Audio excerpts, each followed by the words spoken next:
दोस्तों, ये कहानी है चक नॉलैंड नाम के एक आदमी की जो कि 4 साल तक एक आइलैंड में फंसा रहता है। और आज हम इस वीडियो में जानेंगे कि कैसे चक ने अकेले एक आइलैंड पर 4 साल बिताए और उसके आइलैंड से वापस लौट आने की पूरी कहानी इस वीडियो में जाने वाले हैं।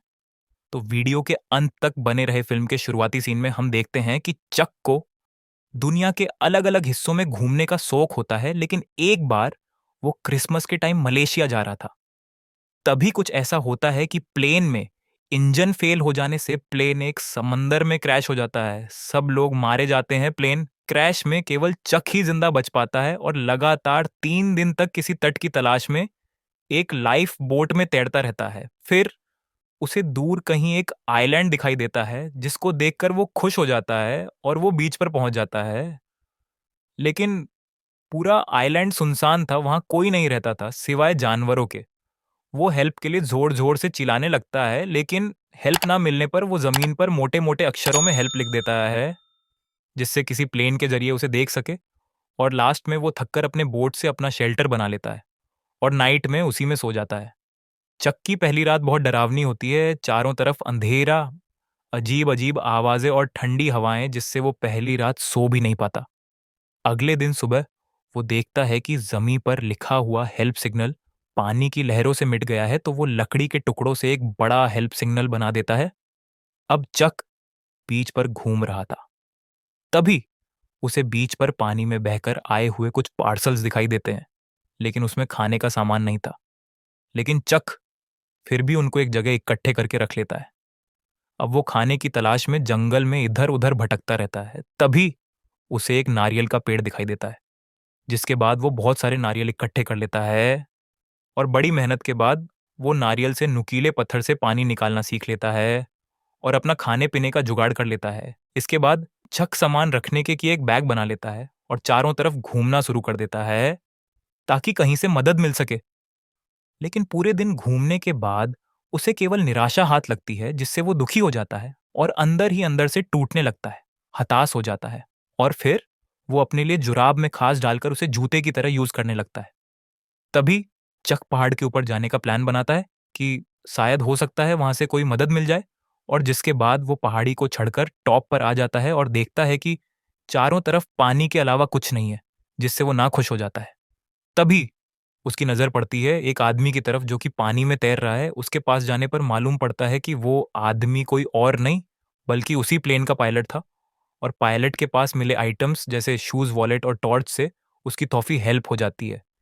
इसके बाद चक पायलट के पास मिली उसकी फैमिली की फोटो के साथ उसको उसी आइलैंड में दफना देता है और यादगार के नाम पर पायलट का नाम और उम्र एक पत्थर पर लिख देता है। जिसके बाद चक पूरे दिन घूमने के बाद रात में सोते टाइम अपनी वाइफ केली की फोटो को देखकर उसे मिस करने लगता है।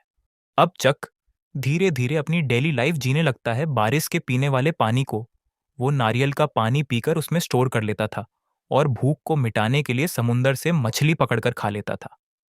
तभी एक नाइट में कुछ ऐसा होता है कि उसे समंदर में दूर एक शिप की लाइट जलती हुई दिखती है, जिससे वो हेल्प लेने के लिए जोर जोर से आवाज लगाने लगता है। और आवाज से हेल्प ना मिलने पर वो अपनी टॉर्च से रोशनी करता है, लेकिन टॉर्च की रोशनी इतनी नहीं थी कि वो दूर शिप तक जा सके। और हम देखते हैं चक को यहां भी निराशा के अलावा कुछ हाथ नहीं लगता।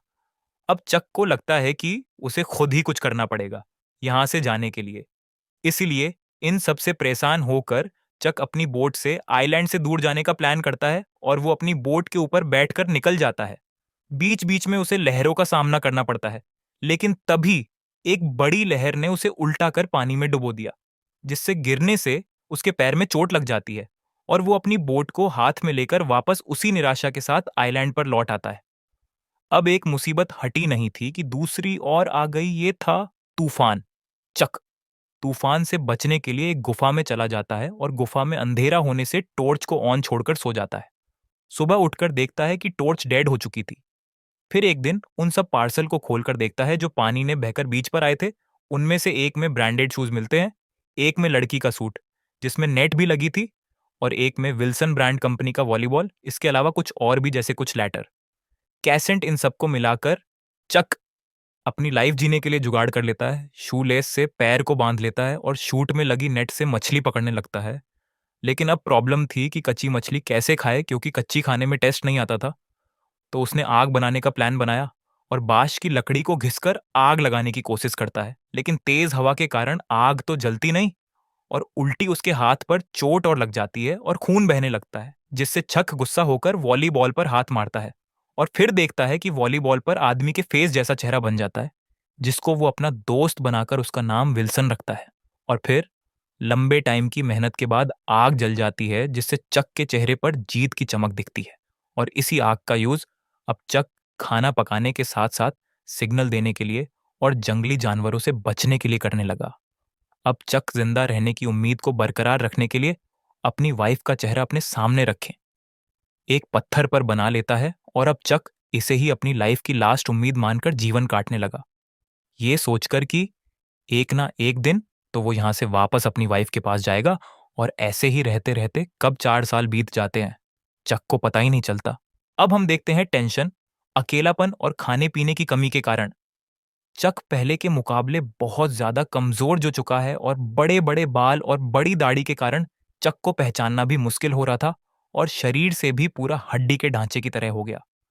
पर ये 4 साल इतना भी आसान नहीं था। उसने अपनी लाइफ में हर एक प्रॉब्लम का सामना कर लिया, जो शायद ही कोई अपनी लाइफ में करता है। उसकी लाइफ में अगर कोई खुशी का जरिया था, तो वो था विल्सन, जिससे वो बातें करता, उसी के साथ हंसता था, उसी के साथ रोता था। इस सुनसान जंगल में विल्सन ही उसका एकमात्र दोस्त था। अब चक एक दिन मछली पकड़ रहा था, तभी उसे बीच पर एक प्लास्टिक की एक मोटी शील्ड मिलती है। अब चक शील्ड को सामने रखकर सोच रहा था, तभी वो उस शिल्फ से एक बोट बनाने की सोचता है और फिर क्या, चक बोट बनाने में लग जाता है। इसके लिए वो पेड़ को काटकर उससे बहुत सारी लंबी लकड़ी इकट्ठी कर लेता है और उसकी छाल को रस्सी की तरह काम में ले लेता है और दिन रात की कड़ी मेहनत के बाद चक अपनी बेड़े को बना लेता है और एक उम्मीद की नई किरण के साथ उसे समुंदर में उतार देता है और अपना सफर शुरू कर देता है। बीच में समुंदर की बड़ी लहरों को पार करते हुए आगे बढ़ता चला जाता है, लेकिन वो साथ में अपने दोस्त विल्सन को भी लेकर जाता है। फिर एक दिन बड़ी लहर से उसका बेड़ा टूट जाता है और विल्सन उससे दूर चला जाता है, लेकिन वो उसे बचाने के लिए जी जान लगा देता है और बड़ी मशक्कत के बाद विल्सन को वापस ले आता है। अब चक दुखी होकर अपनी लाइफ की लास्ट उम्मीद भी खो देता है और अपने बेड़े पर बैठे बैठे समुद्र की तरफ खाली निगाहों से देखता है और सोचता है कि मेरा साथ ही ऐसा क्यों हो रहा है, काश मैं भी उसी प्लेन क्रैश के दिन ही खत्म हो जाता। अब चक के बचने का एक ही रास्ता बचा था, वो थी किस्मत। जिसके बाद वो बेड़े पर सभी उम्मीद को खोकर लेट जाता है और फिर एक दिन उसे दूर से गुजरता हुआ शिप दिखाई देता है। शुरुआत में उसे लगता है कि ये एक सपना है, लेकिन धीरे धीरे जहाज पास आता है तो चक जोर जोर से चिल्लाकर उससे हेल्प मांगता है और शिप के क्रू मेंबर आकर उसे बचा लेते हैं। जिसके बाद चक अपने शहर आता है। अब तक 1500 दिन बीत चुके थे और देखता है कि अखबार में उसकी फोटो छपी थी। टीवी पर चक के वापस लौट आने की खबर फैल रही थी। सब लोग उसे चमत्कारी आदमी कहने लगे। चक के वापस आने की एक ही उम्मीद थी, वो थी उसकी वाइफ केली। फिर वो अपनी फैमिली से मिलता तो उसे पता चलता है कि केली ने चक को मरा हुआ समझकर दूसरी शादी कर ली। ये सुनकर चक अंदर से चकनाचूर हो गया, क्योंकि जिस उम्मीद में उसने 4 साल गुजरे वो भी आज टूट चुकी थी। और फिर केली रोते हुए कहती है, मैं आज भी तुमसे बहुत प्यार करती हूँ, लेकिन मैं अब आपके साथ नहीं आ सकती। ये इमोशनल पल दर्शकों को भावुक कर देता है और यहीं पर मूवी खत्म हो जाती है। तो दोस्तों, मूवी आपको कैसी लगी और अगर आप चक की जगह होते तो क्या करते, कमेंट करके जरूर बताना।